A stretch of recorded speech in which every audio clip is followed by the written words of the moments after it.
Welcome to the neighborhood, Happy Hood the podcast, where we deliver meaningful content to grow your faith, well-being, and leadership skills. Hey neighbor, I'm your favorite neighbor, Jay Murray, lifestyle coach, inspiring others to develop self-worth through leadership applications that will enable them to live in purpose. Happy Hood the podcast. Finish Message. what you started.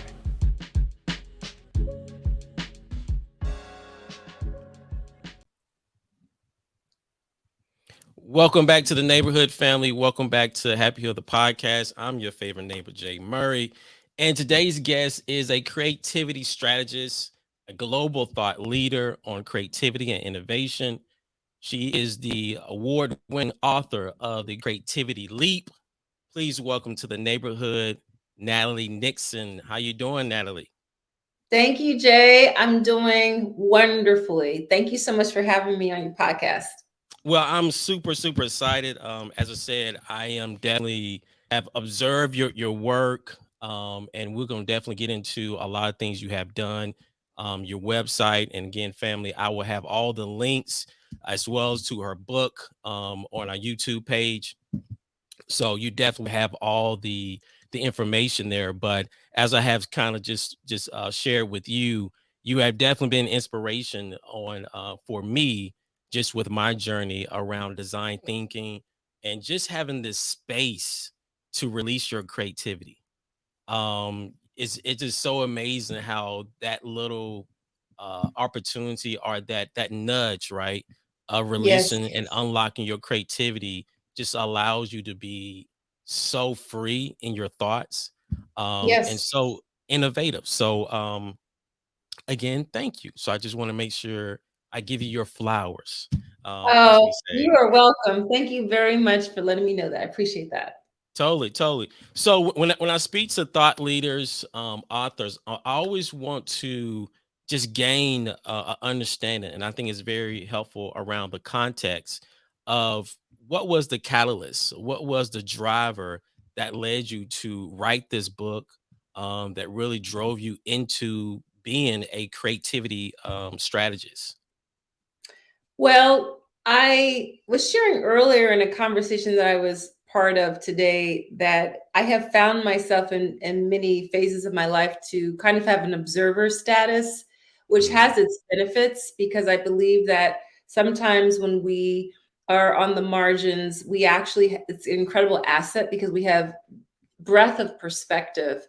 And at the time professionally, when I was an academic, I was a professor for 16 years. In the last 6 years of my academic career, I created and launched, with the help of colleagues, a strategic design MBA program that was in a pretty traditional business school. And I should also add that I'm in Philly, which is what we call an eds and meds city. So higher education and healthcare are pretty strong industries in our city. And anyone who knows Philly and knows business schools knows that we have kind of like one of the divos of business schools, Wharton, in Mhm. our backyard. So here I was attempting to creatively disrupt the graduate business school education space by creating an executive MBA program that integrated design thinking and how people were learning strategy, leadership, finance, and branding. So that's one example of this space that multiple times in my life, but this is just one example of a space where Mhm. I was sometimes feel like I was howling in the wind, and other times I was experiencing people pausing and saying, huh, because I was equipping them with a way to reframe the ways they were traditionally approaching problem solving, challenges, opportunities. Linked to that time, I gave a TEDx Philadelphia talk where I proclaimed that the future of work is jazz, and here's why and how. And that catapulted me into getting invited to companies and organizations to share with them how they could design more improvisational ways of working. That led really to my starting my company, Figure Eight Thinking, versus a side hustle. And then now it's the full focus of my work. I resigned from academia in 2017. The reason I wrote the book is because as I was getting invited into these corporate environments to help them build cultures of innovation, and people were kind of throwing around the I word. We've got to innovate. We've got Hmm. to innovate. Sometimes it was to keep up with the Joneses. Yeah. There was this intuitive nudge within that we're starting in the wrong place. We're just leaping to innovation. And I didn't have the language at the time. In the back of my mind, I thought, I think we should be starting with creativity, but I couldn't, in the hallowed halls of Fortune 500, Fortune 100 companies, if I knew enough that if I were to say, hey guys, let's pause, actually, let's build our creative capacity first, I knew that I would be looked upon with like I had three heads because, in their defense, people really don't understand creativity at the time. And it's still, we see this, but especially then I would actually hear people say, oh, I'm not a creative type because I can't fill in the blank, sing, dance, paint, Yeah. act, right? So we were conflating creativity with the arts or with being artistic. And I knew, in spite of I have an artistic background, my background in the arts is in dance. I knew that the best engineers and scientists and coders and lawyers and accountants are super creative, but I needed to figure out a simple and accessible way to frame that. And thus began my own research, my own study, my own experimentation to figure out what would be a simple, accessible way to reframe creativity so that, especially in business environments, people would start with creativity because, in my view, it's the engine for innovation. And as my speaking career grew, and I used my speaking as a way to prototype ideas, as I would share these different frameworks in my talks, people kept asking me, where can I learn and read more about this? And that's when I knew I got to write a book. I have to send them to a place that they could be one-stop shopping. So that's a long answer, but that's the No, impetus for me to write The Creativity Leap. great, great. Thank you for that. And I love in your book how you articulated creativity leap. Even kind of separating. What is the leap part, and just the analogy that you use with that was just wonderful. I want to kind of go back to innovation, because I believe, and not just me, but I think there's definitely tons of studies that we can definitely turn to just around the transformation of leadership skills and how leadership skills have evolved from, I'll just say, skills of just being the person that have to know it all, being the smart person in the room, to now being, how are you asking questions? Hmm. How you're demonstrating empathy. And one word that gets definitely tossed around a lot is innovation. And I know you just mentioned around creativity is the engine to innovation. I want to kind of peel that back a little bit and really talk about, from your definition or just what you have gathered, what maybe is something that we are misconstruing with innovation, and how are we defining innovation in creativity lenses? Sure. So the way I define an innovation is that an innovation is an invention Mhm. converted into scalable value. And that value can be Mm, social value, cultural value, financial value. But while it's still an invention and it's not something that can be disseminated at scale, it's not something that can have impact at scale, it's an invention. mhm, That conversion factor, how do you go from an invention, a concept, a cool idea, a thingamajig, to the to something that has scalable value? That conversion factor is creativity. It's mhm, creativity. And the way I define creativity is it's our ability to toggle between wonder and rigor to solve problems, produce novel value, and generate meaning. That's how I think about mhm, creativity. It's creativity that gets us from that invention, that aha, that one off, to an innovation. And so that's why I say that creativity is the engine for innovation. We actually cannot sustainably and mhm. consistently innovate until we invest in our creative capacity as individuals, in our teams, and in terms of the way we're shaping our organizational culture.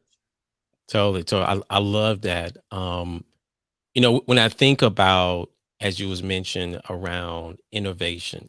And again, talking through it from the lenses of leadership and how we can lead through creativity.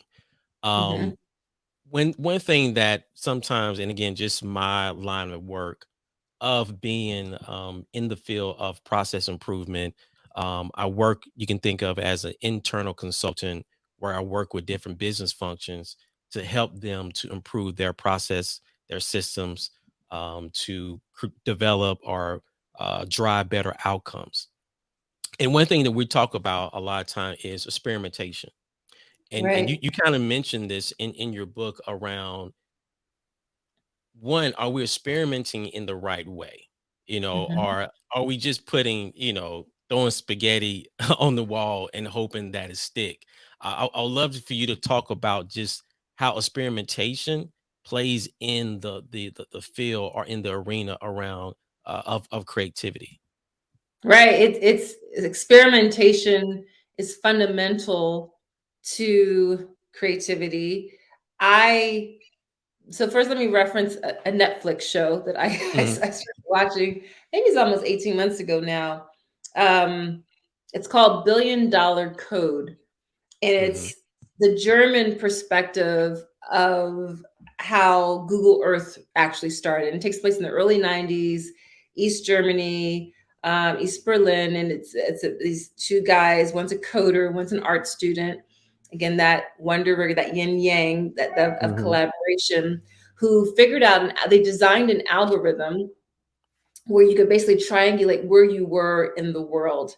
And Hmm. spoiler alert, uh, their perspective is that the Americans at Google stole their algorithm, and then a lawsuit ensues, and et cetera, et cetera. However, the point Hmm. I want to make, and the reason I'm bringing up that show, is that there's a moment in their story where their early seed funding was from Deutsche Telekom, and Deutsche Telekom was expecting them to like come out with this great new innovation in like 6 months, and they still hadn't figured it out, and they're in the corporate boardroom for Deutsche Telekom, and arms across, or along the big wigs at Deutsche, and they want to pull out funding. They're like, well, this clearly isn't working. We can't fund this anymore.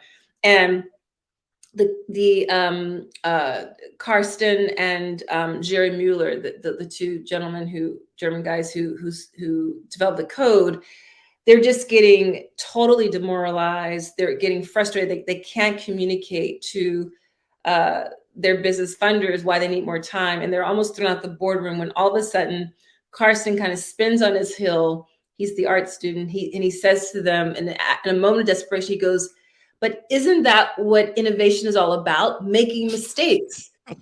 And I love that moment because he's Wow. absolutely right. Innovation is only comes when we make mistakes. And we Yeah. try to map it out as a nice, neat, linear, lockstep pathway and process, when in fact there's all sorts of detours and derailments and reiterations and revisiting an idea. And in our business organizations, while we say we want to innovate, we are not designing in the runway for that Mm. failure. So we're not building in the budget, the Yeah. time, and even the kind of cognitively diverse sorts of teams that you actually need Hmm. to sustain innovation, just to spark it. Yeah. That you start with Jay just talking about the value of questions and asking questions, and we Hmm. get better at asking questions, actually not being surrounded by people who have the same training and skill sets as us, but as people who come from very different backgrounds, right? Hmm. So the uh that's the link that I see fundamental to innovation. I've already shared that I think creativity is the Hmm. conversion factor to get to innovation. And the way I frame it in my practice is that so I developed the wonder rigor framework, which is a way to think about creativity, this toggling between Hmm. wonder, which is curiosity and audacity and big blue sky thinking, and awe and pausing, because you can't wonder when you're going 80 miles an hour. You have to slow down. And then rigor, which is the part of creativity that we typically forsake. Rigor is Yeah. about focus, time on task. It's about discipline. skill mastery. Creativity needs that as well. Um, but I knew that it wasn't enough for me to say, okay, toggle between wonder and rigor to solve problems. Off you go. You'll be creative. How do you do that? How do you operationalize that in a consistent way? And that's when I developed the 3 I's, the 3 I framework. So the way you can continue to toggle between wonder and rigor is by making sure you apply inquiry, improvisation, and intuition. So experimentation comes into play with the improvisation piece. Improvisation is about the build. It's Mm-hmm. about saying yes and, not yeah but, or a flat out no. And improvisation requires adaptation and iteration and and development in a non-linear way. Mm-hmm. So wonderful. As you were kind of talking through that, and family, you can go to Figure Eight Thinking. Um, Natalie has tons and tons of resources there that you can download. And as you were talking about the 3 I's, I guess one of or another framework that you have developed to kind of continue to drive those areas is the CQ mindset.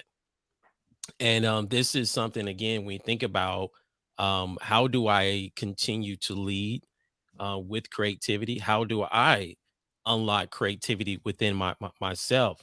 So I guess kind of help us to get some understanding, or help us to get grounded in what caused you, or what was the development around the CQ mindset. How does that fit within, as you mentioned, the toggling between the wonder and rigor? So the CQ mindset is a framework I developed because while we've normalized talking about, well, first of all, we for decades, going back to the 20th century, acknowledged there's something called an IQ, and people become new Hmm. parents. They want to know what the IQ is of their child, and it's some kind of metric of intelligence. And then in the past 50 years, the EQ became a big Emotional. part of our parlance, emotional intelligence, right? Hmm. So what I say is we've shown up to work pretty typically from the chin up. We want, the Mm. best minds around the table. Last 50 years would be an accept that we need to also show up to work from the heart up. And what I'm now saying, we need to show up to work from the gut up. And that's where your CQ, or your creativity quotient, comes into play. And I so I developed this framework to really demonstrate the inside out work Yeah. that uh, developing your creative capacity requires. It starts with a mindset. And so if people go to figurethinking.com, and there's a section where they can download a lot of different assets, but one of the assets is the CQ quotient framework. The core of developing your creativity quotient, your creativity capacity, actually is to start with gratitude. And the reason that matters is that when we have a practice of gratitude, we actually become systems designers. And Jay, I know that Hmm. you're a big practitioner of systems design, a fan of it. And Hmm. in our personal, on a personal level, that's where it starts. So, for example, I've given so take an ordinary object within reach. Like this is a really cool felted wool coaster. Hmm. Yeah, it could be a pen, it could be glass, whatever it is. And the exercise I've taken people through, I have a course called the Wonder Rigor Lab. This is an example of one of the exercises we do early on, is to think about all the inputs that made this possible. So this is wool. So there were animals Hmm. that needed to be around for the fiber to even exist. There were the engineers who developed the technology for this kind of non-woven material. There were the artists and designers who said, hey, this is an interesting texture. What if we could use it for bags and coasters and placemats? This is a company called Graph Lance that makes these really cool Hmm. coasters. Um, I'm grateful for those animals. I'm grateful for the engineering minds. I'm grateful for the artists and designers that made this possible. I'm grateful that I have income that allows me to purchase something like this. I'm grateful for the stevedores who hauled off those boxes off the docks and put them onto trains. Anyway, I begin to see this very ordinary object. I'm linked to it as only a tiny node. It links me to a much larger system. So gratitude is the first dimension of the creativity quotient, the CQ mindset. After gratitude comes humility, because when you do that simple exercise, you realize, well, oh, sorry, I'm so sorry, my light just went out. You Um, okay? you realize that I'm part of a much larger system, and Mm-hmm. that I can that identification of myself in relation to other things gives me humility. Yeah. Humility leads to curiosity, because one of the reasons I believe we're hung up on not asking questions is that we've been question shamed, either early Mm-hmm. on in our educational experiences or early on the job. We got the message, didn't ask too many questions, we've been giggled Yeah. at or ignored. But we also don't ask more questions because actually a lack of humility, the fear of Yeah. admitting I don't know. So it starts with um, the gratitude, humility, which leads to the ability to ask questions, and then comes empathy, because curiosity is actually the precursor to empathy. And then Mm-hmm. empathy hopefully leads to impactful action. So that's the diagram is these concentric Yeah. circles. Um. Wow. Like, happy family, take that in and marinate on that. The first thing that I thought about was in this social political environment that we're in now, to find the level of appreciation, to your point of just that gratitude of how this can be applied in just individuals learning different things about each other, whether Yes. that's our political affiliation, our social norms, our different cultures. And I love how you kind of start with the simple gratitude, right? And the simple gratitude of us being human, right? Hmm. That we shared this world together, right? That's right. And if we start there, it it's amazing how that forms with humility, you And know. if you think about any time when you have experienced a creative moment, a creative experience, um, I don't know about you, but I always reflect on it with gratitude. But it Mhm, starts with it. There's a reason why we have those expressions like scarcity is the mother of invention, right? It's mhm, when we don't have all the resources to our avail that we actually end up being the most creative. It's in those moments where of constraints. I like to say that creativity loves constraints. Creativity mhm. loves constraints on time, constraints on money, constraints on people talent. That's when we have to appreciate just the most simple things. And some of the best creative acts are a result of mashups. They're a result of the remix of Mhm.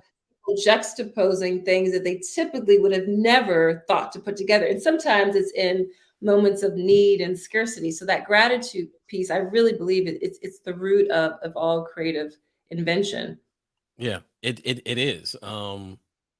It's a level of appreciation. And one thing that you mentioned, and I would love to get your take around, if we know that creativity is needed for us to be more innovative, and asking questions, right? As you mentioned, is somewhat the heart of that.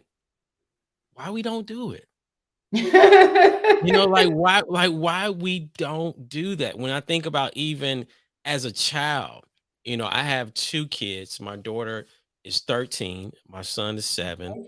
And there was a time where they asked a lot of questions, you know, and it's almost where we may need to not may we need to go back to that childhood mindset of why. Yep. Like, why do you feel that way? Tell me more about X. So, like, Yes.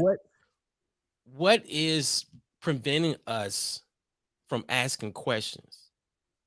Well, to reference my colleague who I deeply respect, admire, Warren Berger, who's a questionologist. He made up his job title just like I did. He's the Mhm. author of A More Beautiful Question, the book of beautiful questions. He believes, and I agree with him, that we actually should be teaching how to ask questions. There's an assumption that we know how to ask questions. And as you point out, when we're children, it's the way we make our way through this world. It's the Yeah. way that we sense make. It's the way that we discover. It's the way that we understand boundaries. It's the way that we understand relationship and connection and all those sorts of things. And so Warren Berger says that we actually should be teaching how to ask questions. And um, I think of like a taxonomy of questions. There are Mhm. divergent questions, like Yeah. I wonder, Mhm. why, what if, and divergent questions. There's like a physical reaction that one has when you ask I wonder. You feel lighter, you feel Yeah. hopeful. There's an expansiveness just by beginning to think in that way. And then there are convergent questions, questions Mhm. that force us to get tactical, such as who, what, Mhm. uh, where, when. And then there are what I call hybrid questions. How is a kind of a hybrid question, because how can be very tactical, how can also be very Mhm. expansive. And Mhm. in our, in some, not all, but in some work environments, we skip right to the conversion questions: Yeah. who, what, when, where, Yeah. how as well, right? We don't give space and time to first start with those really expansive questions of what if, why. But that was a bit of a tangent, but your question was why don't we ask these sorts of questions more? And I really, and this, I'm a former educator. So I started out my career in my 20s as a middle school English teacher. I shared Mhm. already, I worked in the fashion industry. I was a professor for 16 years. um, our educational system drums it out. And actually, and let me be much more clear about what I mean by that. Certain educational systems drum out the Mhm. questions. And I'm saying that because I was privileged to be educated in three very different sorts of environments Yeah. between kindergarten to senior high school. I started out in urban public school in Philly, then Mhm. went to suburban public school. I was in urban public school in Philly from kindergarten through third grade. Fourth through sixth, I went to suburban public school. And then seventh through 12th, I went to a elite Quaker prep school. And by the time I got to the private school education environment, I didn't have the language that I was in seventh and eighth grade. It was so hard for me. I went from being an A student to struggling because, not because I wasn't smart, it's because the culture of learning was so Mhm. different. I wasn't used to calling teachers by their first name who looked like my aunties. I wasn't used to these strange sports like field hockey and lacrosse, and I had to get the public, the bus home from school. I wasn't used to not Mhm. staying in like one classroom and giving the teacher what they wanted. I filled out the worksheets, I gave them the right answer, Mm, mm. to go walking through a camp, navigating a campus environment, and being in a culture of learning where ask for forgiveness, not permission. Shout out an answer, and we'll reverse engineer. We'll figure out why that wasn't the right way to think about it. And here's another way to think about it. It took me 2 years Yeah. to adapt to that culture of learning. And by the time I was in ninth grade, I remember I had a hallway moment walking to a class, and it clicked for me. I thought, oh my goodness, my friends back on the block and in public school, Mhm. we were being trained to just fill in the dots. Just Mhm. just just just stay in line. And Yeah. now I'm among people, we're being trained to ask a better question. We're being trained to create the questions. And I didn't and it was like a moment, it was like a light bulb. And I didn't Mhm. say it like what I'm saying now, obviously, but I had such clarity of this of a systemic distinction that I was Yeah. in, because it took me, I was just trying to figure it out. I was like, I know I'm not dumb, but I'm not used to just like wait till you're called on and fill out the work, all those sorts of things. So we don't have more educational environment. It's only in privileged, air quotes, Yeah. environments Hmm. where it's about the process, it's about exploration, it's about Yeah. experimentation, it's about process. And when you're just trying to churn people out, it's about fill Hmm. out the worksheet, take the test, Yeah. it's like get to an answer. Yeah. So we have this dichotomy, Mhm. unfortunately, and I'm oversimplifying the whole No. ed policy situation in the United States, but to overly simplify it, we have one culture of learning that's about falling in love with the process and problem solving, and that tends to educate people in our society who end up being the decision makers, the Mhm. leaders, the people who get to uh, create a bit more. Not to say that the creative act is a privileged act, because in my experience, again, going back to this idea that creativity loves constraints, is actually when we do have limited resources that we are the most uber Mhm. creative. Um, but I'm so sorry. I went on a bit, No, but no, this is good because a lot of things that you kind of triggered, um, just a recent, very recently, and I love, I won't say her name, but I love my son's first grade teacher. I really, really love her. She's the caring teacher. yes, And she has that caring bone, that a lot of teachers, in my opinion, sometimes they don't have. That they care about the student. But she sent home a paper one time, and again, it was just me and my thinking around creativity, and just kind of how you thought about just this process of getting to an answer. She said, "Hey, next time, make sure you color in the lines." And as a student, all right, I kind of went back to my own moments of childhood, because like I hated that, 'cause I hate that thinking, yeah, that your picture is not beautiful, is not expressive enough, just because it's color outside the line, you right. know, that you're now believing and really inputting in my child that the only beauty really comes in of being right in the line That's right. in this And daily. And I we told, get those messages so early. We get yes, them so early. so early. And I get, maybe her intentions, but just the way it came off and the way I received it. I said, "Hey, buddy, this picture right here is beautiful. Keep Okay. coloring outside the Keep lines. coloring outside the line. Yes, Okay. Keep yes, coloring outside the line. All right. thousand Because it's percent. beautiful. It is beautiful what you created. And sometimes you don't, that was your teacher's opinion.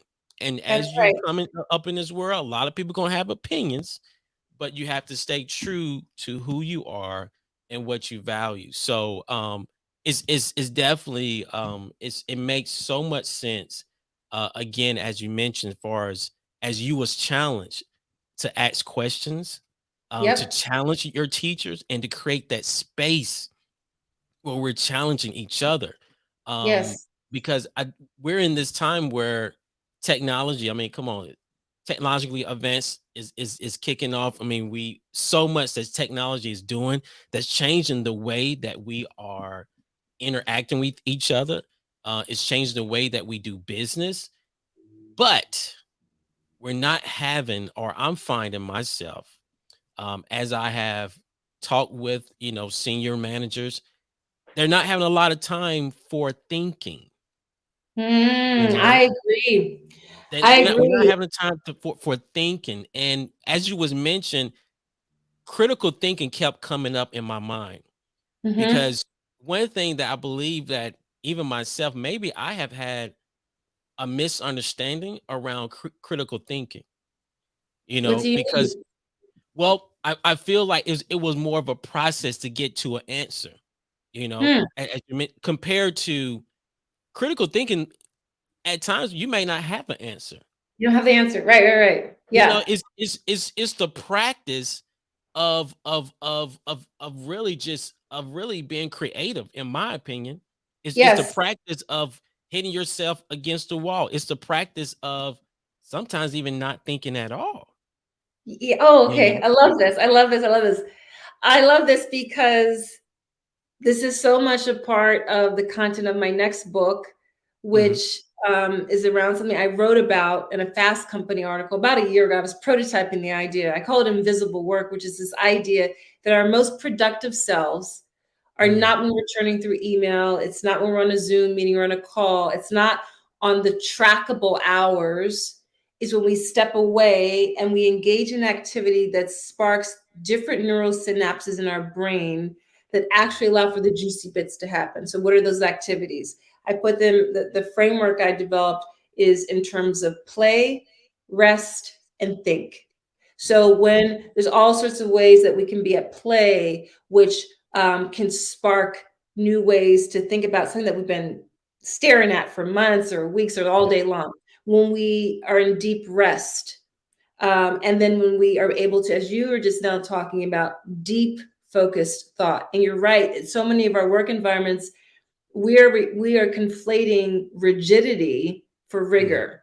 Mhm. Mhm. Rigidity is not adaptive. Rigidity says, nope, we said we're going this direction, even though Yeah. red flags are raising, we got to save face, we got to keep going this way. And rigor says, hang on, we now need to pivot, we need to adapt a little bit. And rigor requires quiet, it requires deep focus. It often means that we work a bit in a bit more solitary way. This paradigm of invisible work that I'm talking about is a provocation Mhm. for a different type of leadership and management that is built on Mhm. trust and that Yeah.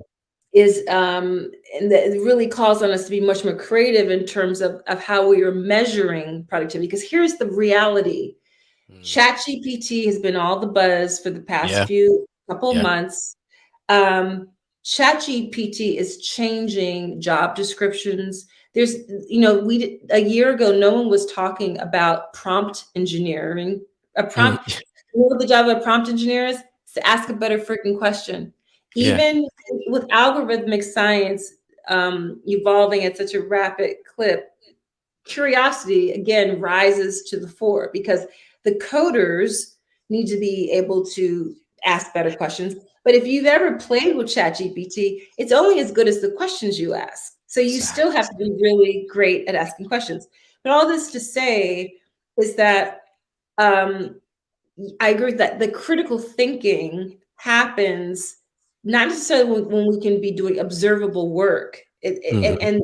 And a lot of the tasks now can be done Yeah. by different forms of technology. So what's the Mm. opportunity? The opportunity is to engage in what I call invisible work, where we can allow the brain to be activated in ways so that when you come back from that walk, when you come back from having that really meaningful, engaging conversation that had nothing to do with work at hand, have you noticed you sit down and all of a sudden, oh my gosh, the idea emerges. That's why we have shower moments. That's why Yeah. when you're waking from a deep rest, it's because the neuroscience of creativity we're seeing from researchers more and more.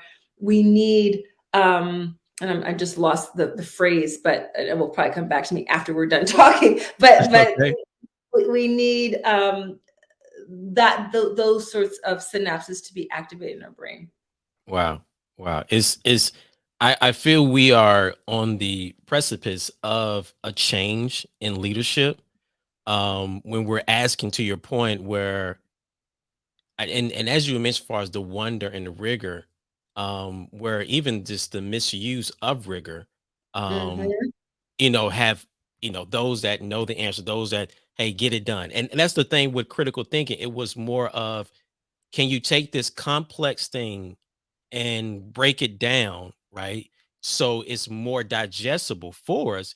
However, are we giving ourselves space to discover and really ask questions around this complexity, right? And You not know just what go to the first solution. yes.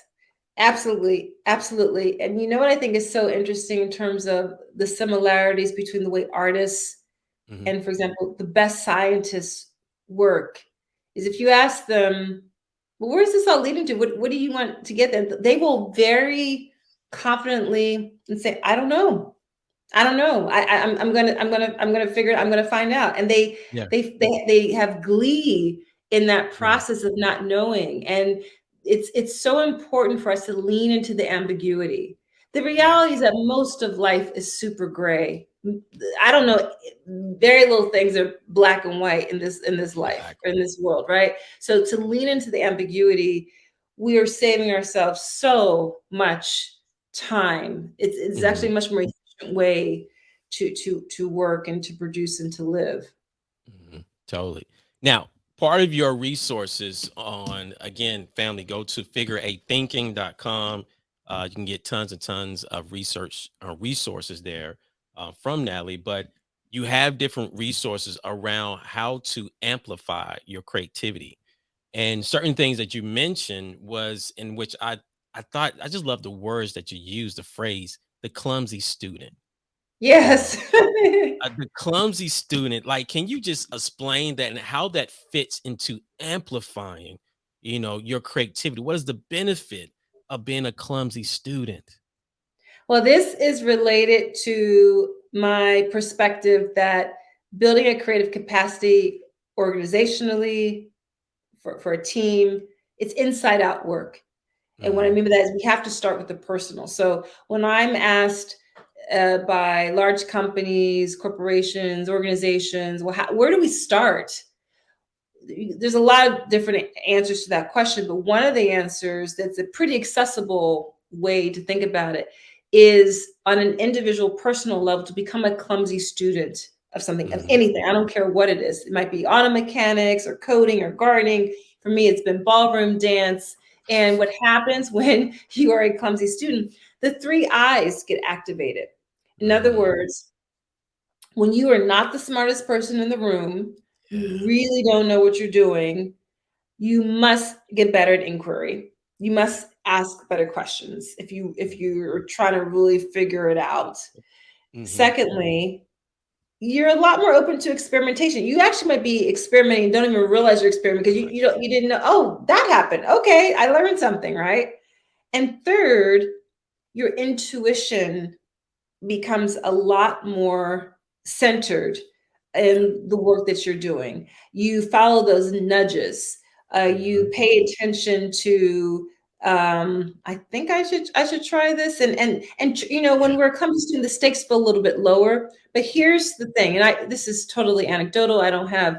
Um, I don't have primary research on this, but what I experience is that as I get better at no shame to my game, I have a question, I don't understand this. As I get Hmm. better at improvising and experimenting in the ballroom dance realm, as I get better at, especially when you dance, you dance a lot better when you are intuitive, and especially in Hmm. partner dancing.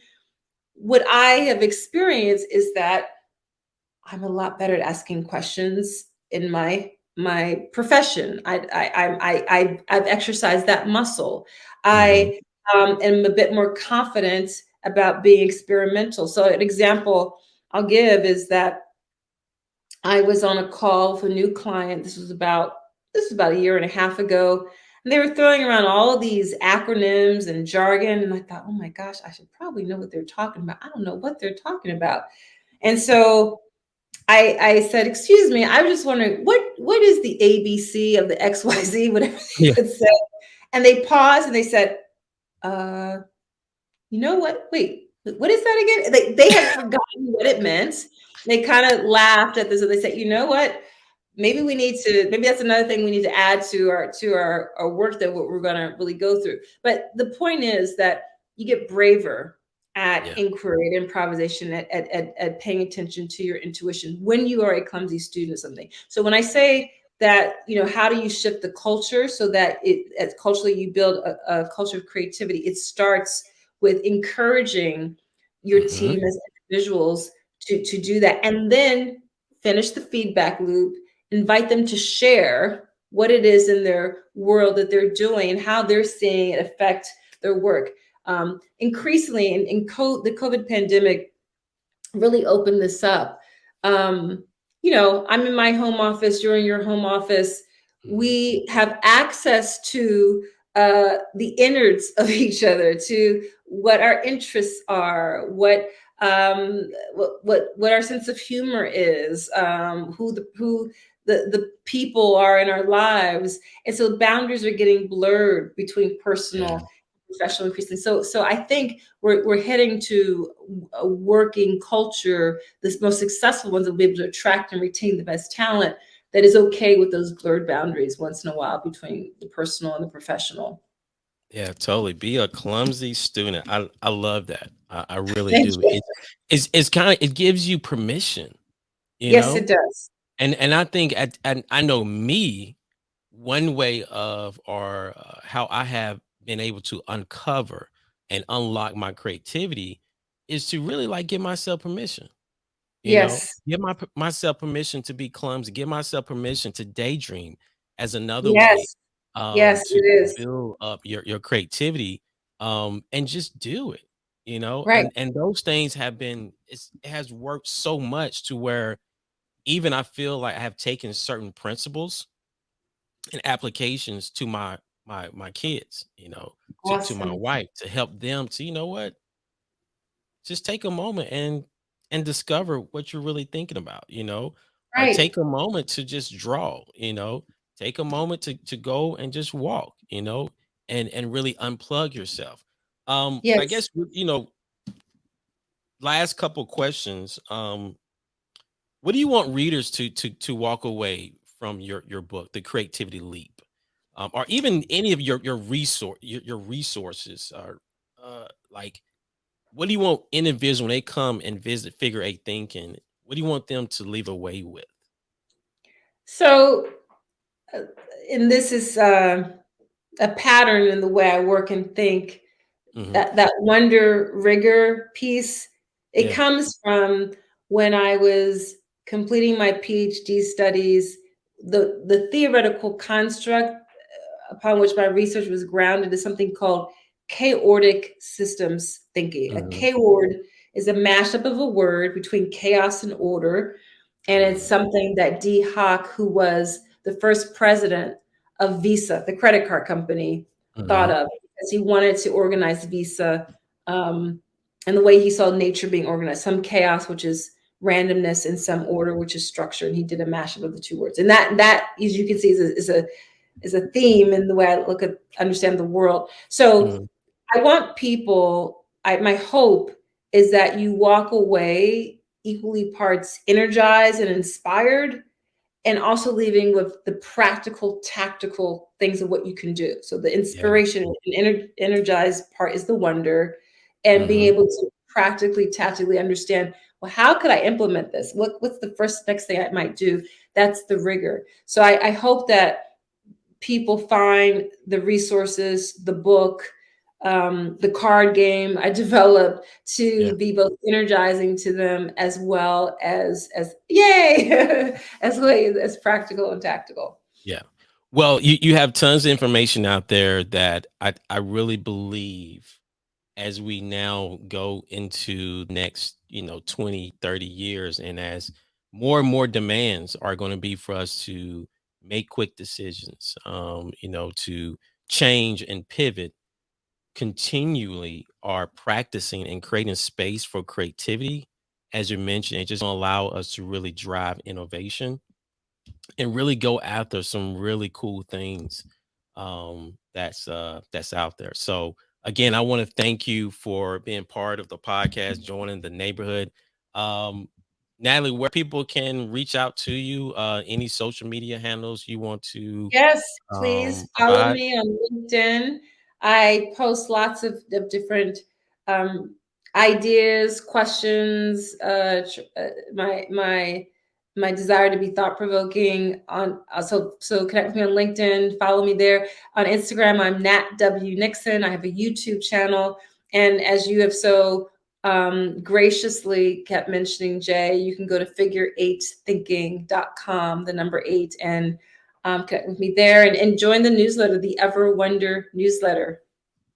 Totally, family. So we'll have all that information in the links on the YouTube page as well as on our podcast. So again, I want to thank Natalie Nixon for joining us on the neighborhood. Family, I hope this has kind of stirred up your creativity. I hope you become a clumsy student, Yes. that you will practice daydreaming and see your creativity flow. So again, I Yes. want to thank you, Natalie, for joining us. And family, always remember that you were created, keyword created, for greatness. But no matter what life may bring you, always love God, love yourself, love your neighbor. I'm your favorite neighbor, Jay Murray. Till next time, be blessed. Thank you. Thank you. That was awesome. Great conversation. Yes, yes.